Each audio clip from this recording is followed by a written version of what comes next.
Hey everyone, my name is Atiya Zanab and today I'm going to discuss class 10th ICSE board paper pattern 2021. My dear students, class 10th में English के दो papers होते हैं. Literature language अलग अलग होता है. Paper first language, paper 2 literature, दोनों ही 80 मार्क्स के आते हैं.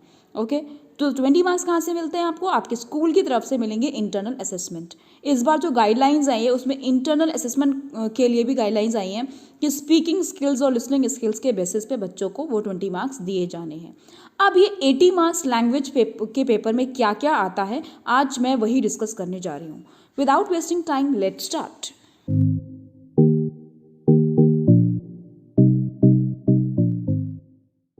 टोटल 5 क्वेश्चंस आपसे पूछे जाएंगे. क्वेश्चन नंबर 1 में आपसे एक कॉम्पोजिशन लिखने को बोला जाएगा. इतना लंबा चौड़ा जो लिखा है इस पे आप अपना टाइम ना वेस्ट करें और मेरी वीडियो एक बार देख लीजिएगा, आपका टाइम भी बचेगा, आपको पूरा पेपर पैटर्न समझ में आने वाला है. ठीक है. अच्छा, कॉम्पोजिशन लिखने को आता है, आपको पता होना चाहिए कि कॉम्पोजिशन का मतलब होता है लॉन्ग पीस ऑफ राइटिंग, लिखना. ठीक है. अब उसमें सारी चीज़ें आ जाती हैं. पिक्चर को देख के कोई स्टोरी लिखना या केवल एक स्टोरी लिखना या दिए गए स्टेटमेंट को एक्सप्रेस करना, अपने व्यूज़ एक्सप्रेस करना, ये सारे कॉम्पोजिशन होते हैं. तो कुल मिला के इस आपके क्वेश्चन नंबर 1 में आपको 5 चॉइसेस दी जाएंगी जिसमें से एक पर आपको कॉम्पोजिशन लिखना होगा. ऐसे आपके पास समझ में नहीं आएगी. मैं आपको एक एग्जाम्पल देती हूँ सैम्पल पेपर के हेल्प से. जैसे कि ए पार्ट में आपसे पूछी गई है एक स्टोरी लिखने को, तो एक स्टोरी लिखने को आएगी जिसका टाइटल आपको दिया होगा. ओके. कभी कभार बहुत ही रेयर केस में वो आपको स्टोरी की शुरुआत दे देते हैं कि यहाँ से एक स्टोरी शुरू करिए, एक स्टेटमेंट दे देंगे, उससे आपको स्टोरी शुरू करनी होगी. तो कुल मिला के आपको फर्स्ट पार्ट में पूछा जाएगा एक स्टोरी लिखने को जिसमें टाइटल आपको दिया जाएगा. दूसरा जो आपका पार्ट आता है, इसमें चॉइस आती है, वो आती है कोई एक ऐसा डिबेट टॉपिक टाइप का देंगे जिसके फॉर या अगेंस्ट आपको लिखना होगा. ओके. यहाँ पे एग्जांपल देख सकते हैं आप, school student should not be allowed to use mobile phones in school. So कोई इसमें फॉर में लिख सकता है, कोई अगेंस्ट में लिख सकता है. तो ये आपकी चॉइस है. इसमें से या फिर आप सी पार्ट कर सकते हो. इसमें आता है डिस्क्राइबिंग एन ओकेजन, यानी कि कोई ऐसा ओकेजन जो आपने कभी देखा हो, विजिट किया हो, उसको आपको डिस्क्राइब, यानी कि कुल आपका एक्सपीरियंस डिस्क्राइब करने को आता है. जैसे यहाँ देखा है, you have gone to a circus along with your friends. अपने फ्रेंड्स के साथ आप जब सर्कस गए थे तो वहाँ क्या क्या देखा आपने, क्या किया, तो वो आपको लिखना है. ओके. उसके बाद है नरेटिंग एन इंसिडेंट, यानी कि कोई एक एक्सपीरियंस आपका नरेट करने को आता है. कोई इंसिडेंट, कोई घटना आपके सामने हुई हो. जैसे यहाँ लिखा है we all experience a situation which possesses a challenge to us, यानी कि हम सभी कभी ना कभी ऐसे एक्सपीरियंस से गुजरते हैं जब हमें एक चैलेंज मिलता है, हम उस सिचुएशन को एज अ चैलेंज डील करते हैं. तो ऐसे एक सिचुएशन को आपको डिस्क्राइब करना है. ई पार्ट में पिक्चर कॉम्पोजिशन पूछा जाता है. आपको एक पिक्चर दिया जाएगा, आप उसमें आपको करना क्या है, या तो आप उस पिक्चर को डिस्क्राइब करिए या उस पर एक शॉर्ट स्टोरी बना दीजिए. Let me give an example. एक बच्चा आपको दिया गया है जो कि मजदूरी कर रहा है, समझ लीजिए. तो चाइल्ड लेबर के ऊपर या तो आप लिख दीजिए, ठीक है, या फिर आप उस बच्चे के ऊपर एक कहानी बना दीजिए कि एक बच्चा था, वो खो गया था, उसको किसी ने, उसका कोई पालने वाला नहीं था, वो फिर मजदूर बन गया. इस तरीके से आप एक कहानी बांध सकते हो. या आप दोनों का मिक्सचर भी कर सकते हो. बच्चों, आप पहले डिस्क्राइब करिए, थोड़ा सा चाइल्ड लेबर को डिस्क्राइब करिए, उसके बाद उस पर एक स्टोरी लिंक कर दीजिए. ये भी आप कर सकते हो. ठीक है. अब होता क्या है, ये 5 चॉइसेस आती हैं. बच्चों को ये पता होना चाहिए कि उनके अंदर कौन सी प्रतिभा है, कौन से टैलेंट है. यानी कि कुछ ऐसे बच्चे होंगे जो किसी पिक्चर को देखकर बहुत अच्छा इमेजिन कर सकते हैं, यानी कि वो पिक्चर कॉम्पोजिशन अटेम्प्ट करें. और कुछ ऐसे बच्चे होते हैं जिन्हें कई सारी स्टोरीज पढ़ रखी होती हैं और वो स्टोरी सुनते भी रहते हैं फेरी टेल पर, यूट्यूब पे जो चैनल है. तो ऐसे बच्चों को स्टोरी वाला पार्ट यानी कि ए पार्ट को अटेम्प्ट करना चाहिए. कुछ ऐसे बच्चे होते हैं जो कई सारे डिबेट कॉम्पिटिशन में पार्टिसिपेट कर चुके हैं, तो उनको बी वाला पार्ट यानी कि फॉर अगेंस्ट लिखने को जो आता है वो पार्ट अटेम्प्ट कर सकते हैं.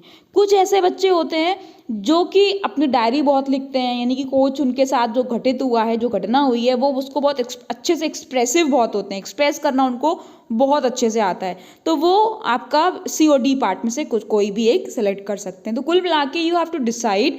और 20 मार्क्स का आना है, आधा घंटे आपको इसमें स्पेंड करने हैं, तो समझ लीजिए कि कुछ इंपॉर्टेंट ही है. ओके. तो उसके लिए आपको पहले से प्रैक्टिस करना पड़ेगा. ये थोड़ा ना होता है कि आप एग्जामिनेशन हॉल में जाकर जब पेपर सामने आया तब देख रहे हो कि हम क्या करें, पिक्चर कॉम्पोजिशन करें कि ये करें. आप पहले से डिसाइड करके जाओ. अगर आप स्टोरी लिखने में अच्छे हो तो पिछले साल के सैम्पल पेपर्स को उठाइए और एक एक टाइटल को देखिए लिखिए और एक आध स्टोरी लिखिए। तो कुल मिला के आपको मेहनत करनी पड़ेगी 20 मार्क्स के लिए। साफ साफ दिया गया है कि आपका सिंटेक्स यानी कि सेंटेंस स्ट्रक्चर और स्पेलिंग्स और पंक्चुएशन यानी कि आपने डायलॉग्स के अंदर इन्वर्टेड कॉमास लगाया है या नहीं लगाया, फुल स्टॉप लगाया है कि नहीं लगाया, इन सब के मार्क्स आपको देखे जाएंगे। तो कुल मिला के सिर्फ कंटेंट के अलावा आपका लिखने का तरीका भी देखा जाएगा। तो 20 मार्क्स के लिए आपको मेहनत तो करनी पड़ेगी। I wish question number 1 clear हो गया होगा। क्वेश्चन नंबर 2 आपका 10 मार्क्स का आता है, जिसमें आपको एक लेटर लिखना होता है। इसमें भी आपको 2 चॉइसेस होती हैं, एक आपका फॉर्मल लेटर आता है और एक इनफॉर्मल लेटर आता है। एग्जाम्पल के तौर पे आप देख सकते हैं, यहाँ पे 2 लेटर्स दिए गए हैं, इसमें से एक आपको करना है, 10 मार्क्स का है और 20 मिनट आपको यहाँ पे स्पेंड करने हैं। इसमें पहला लेटर आप देख सकते हैं, इसको कहते हैं इनफॉर्मल लेटर, यानी कि अपने भाई बहनों को, अपने रिलेटिव्स को जो लिखा जाता है उसे कहते हैं इनफॉर्मल लेटर। यहाँ पे अपने भाई को आपको लिखना है क्योंकि आपके भाई ने आपसे एडवाइस मांगी है कि उसको इलेक्टिव सब्जेक्ट में क्या लेना चाहिए, कंप्यूटर साइंस लेना चाहिए या नहीं लेना चाहिए। इसके बाद बी वाला पार्ट आप देख सकते हैं, यहाँ पे आपको जो लेटर लिखना है वो डिस्ट्रिक्ट मजिस्ट्रेट को लिखना है इलेक्ट्रिसिटी की प्रॉब्लम को लेकर। तो कुल मिला के जो सेकेंड वाला है वो फॉर्मल है। अब आपको फॉर्मल लेटर्स और इनफॉर्मल लेटर्स दोनों का पैटर्न पता होना चाहिए, फॉर्मेट पता होना चाहिए, इस पे आपकी पकड़ होना चाहिए। क्यों? क्योंकि फॉर्मेट के पूरे नंबर होते हैं कि ऊपर आपने एड्रेस डाला है कि नहीं डाला है, सेंडर्स एड्रेस है या नहीं है, तो ये सारे मिला के आपके पॉइंट्स बनाते हैं लेटर्स। ओके, तो कुल मिला के 10 मार्क्स का लेटर आपको तैयार करना है। ये हो गया आपका क्वेश्चन नंबर 2। क्वेश्चन नंबर 3 में 5 मार्क्स के 2 क्वेश्चन आएंगे, इसमें कोई चॉइस नहीं होती है। फाइन, क्वेश्चन नंबर 1 में चॉइस थी, क्वेश्चन नंबर 2 में चॉइस थी। क्वेश्चन नंबर 3 में दोनों पार्ट्स ए और बी आपको करने पड़ेंगे। ए पार्ट में आपको नोटिस लिखने को आता है, बी पार्ट में ईमेल लिखने को आता है, और दोनों का जो टॉपिक होता है वो सेम होता है। एक सेम टॉपिक आपको दिया जाएगा नोटिस लिखने के लिए भी और ईमेल लिखने के लिए भी। Let's take an example. Question number 3 में आप देख सकते हैं, ए पार्ट में यहाँ पे नोटिस का जो टॉपिक दिया गया है वो ये दिया गया है कि लाइब्रेरियन के बिहाफ पर आपको एक नोटिस लिखना है जिसको स्कूल के नोटिस बोर्ड पे लगाया जाना है। उसमें आपको ये बच्चों को इन्फॉर्म करना है 9th और 10th के कि वो जो बुक्स ले गए हैं लाइब्रेरी से वो वापस कर दे। अगर जो वापस नहीं करेगा उसको एग्ज़ाम नहीं देने को मिलेगा। फाइन, उसी चीज़ की ईमेल भी लिखनी है आपको, यानी क्लास 9th और 10th के क्लास टीचर्स को इन्फॉर्म करना है कि अपने स्टूडेंट्स को बोलें उस लाइब्रेरी बुक्स को रिटर्न करने के लिए। फाइन, तो ए और बी पार्ट में आपको नोटिस और ईमेल लिखना होता है। इसके लिए आपको नोटिस राइटिंग का फॉर्मेट पता होना चाहिए, ईमेल राइटिंग का फॉर्मेट पता होना चाहिए। Okay, now will talk about question number 4। Question number 4 में आपको एक पैसेज दिया जाएगा, उस पैसेज से रिलेटेड क्वेश्चन आंसर्स आपसे पूछे जाएंगे। लेकिन अनसीन पैसेज में भी एक पैटर्न होता है, हर साल वैसे ही आता है। लेट्स डिस्कस कि अनसीन पैसेज में किस तरीके के क्वेश्चंस आपसे पूछे जाते हैं। अनसीन पैसेज आपका 20 मार्क्स का आएगा। 20 मार्क्स में भी ABC करके 3 सेग्रीगेशन होंगे, 3 पार्ट्स होंगे अनसीन पैसेज के क्वेश्चन आंसर्स के। ए पार्ट में आपसे वोकैबुलरी पूछी जाएगी, यानी कि वर्ड मीनिंग्स पूछी जाती हैं। आपको वर्ड्स दे दिए जाते हैं, उसके ब्रैकेट में लाइन नंबर लिखा होता है और पूछा जाता है लाइन नंबर 27 या 26 जो भी लाइन नंबर हो, इसमें जो वर्ड आया है इसका क्या मीनिंग है। फाइन, तो आपसे वर्ड मीनिंग्स पूछते हैं 3, जिसके 3 मार्क्स होते हैं। उसके बाद शॉर्ट क्वेश्चंस पूछे जाते हैं, कितने 4, कितने मार्क्स के 2 मार्क्स के, तो कितने हो गए 8 मार्क्स। ओके, 8 मार्क्स के 2 करके शॉर्ट क्वेश्चंस 4 पूछे जाएंगे आपसे, और एक वेरी शॉर्ट क्वेश्चन पूछा जाता है 1 मार्क का। उसके बाद एक लॉन्ग क्वेश्चन भी पूछा जाता है उसी अनसीन पैसेज से, जिसको हम प्रीसिज राइटिंग समझ सकते हैं। क्यों? क्योंकि आपको उस पैसेज से रिलेटेड एक ऐसा क्वेश्चन पूछा जाएगा जिसका आंसर करने के लिए आपको पैसेज की एक तरीके की समरी ही लिखनी होती है। बहुत ध्यान से पैसेज को पढ़ोगे तभी आप ये वाले क्वेश्चन को अच्छे से अटेम्प्ट कर पाओगे। 8 मार्क्स का वेटेज है, इंपॉर्टेंट है। तो लास्ट क्वेश्चन में आपको लॉन्ग आंसर एक तरीके से दिया जाता है। तो इस तरीके से 20 मार्क्स आपके अनसीन पैसेज के कवर हो जाते हैं। क्वेश्चन नंबर 4 अनसीन पैसेज आपको क्लियर हो गया होगा। Let's talk about question number 5। Question number 5 आपका 20 मार्क्स का आएगा, जिसमें आपको ग्रामर से रिलेटेड क्वेश्चंस पूछे जाएंगे। इसमें भी आपका एक पर्टिकुलर पैटर्न होता है जो हर साल आता है। Let's discuss. क्वेश्चन नंबर 5 में 4 पार्ट्स होंगे ABCD करके, जिसमें से जो पहला क्वेश्चन है उसमें आपको एक फिलर्स टाइप क्वेश्चन दिया जाएगा, जिसमें कहा जाएगा fill the correct form of verbs. Second आएगा प्रेपोजिशंस, थर्ड होगा सिंथेसिस और फोर्थ होगा ट्रांसफॉर्मेशन। कैसे आएगा fill the correct form of verb? Let's C.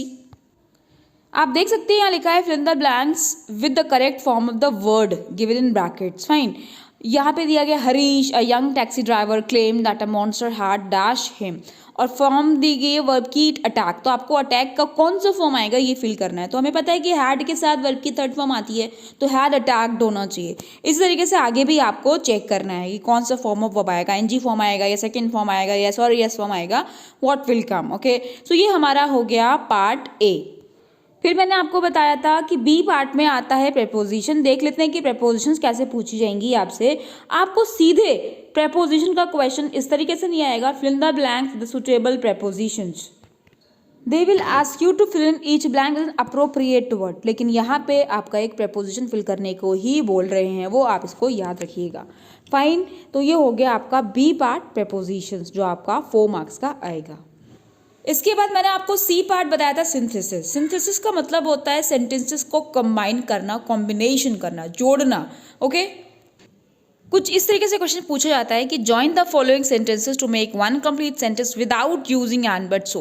And but so का यूज किए बिना आपको सेंटेंसेस को कंबाइन करना होता है। एंड बट सो को ही क्यों मना करते हैं वो, क्योंकि ये घिसी पिटी सी कंजंक्शंस होते हैं जो बच्चे सबसे ज़्यादा यूज़ करते हैं। ओके, तो इन सब के अलावा कोई अच्छी सी कंजंक्शन आपको यूज़ करनी है सेंटेंस को कंबाइन करने के लिए। ये हो गया आपका सिंथेसिस। 4 सेंटेंसेस आएंगे कंबाइन करने को 4 मार्क्स के। इसके बाद डी पार्ट में ट्रांसफॉर्मेशन पूछा जाता है। चलिए समझते हैं कि ट्रांसफॉर्मेशन क्या होता है। ट्रांसफॉर्मेशन का मतलब होता है रूप बदल देना, यानी सेंटेंस का फॉर्म चेंज कर देना, ट्रांसफर कर देना। ओके, सेंटेंस का मीनिंग चेंज किए बिना। जैसे लिखा है it's too late to do anything about it, यानी काफ़ी देर हो चुकी है कि अब इसके बारे में कुछ किया जाए। और इसको शुरू करना है आई विश से। ओके, तो आप क्या बनाओगे, I wish I could do anything about it. Fine, तो सेंटेंस का मीनिंग क्या है, सेम है, कहने के तरीके अलग अलग है, इसी को कहा जाता है ट्रांसफॉर्मेशन। तो इस तरीके के आपको 8 सेंटेंसेस दिए जाएंगे जिसको आपको ट्रांसफॉर्म करना होगा, और यहीं पे आपके 80 मार्क्स कंप्लीट हो जाते हैं क्वेश्चन नंबर 5 तक। आई होप आपको सारे क्वेश्चन अच्छे से समझ में आए होंगे। भले ही आप मेरे चैनल को सब्सक्राइब मत कीजिए, लेकिन प्लीज़ शेयर ज़रूर करिए उन बच्चों को जो क्लास 10th में हैं।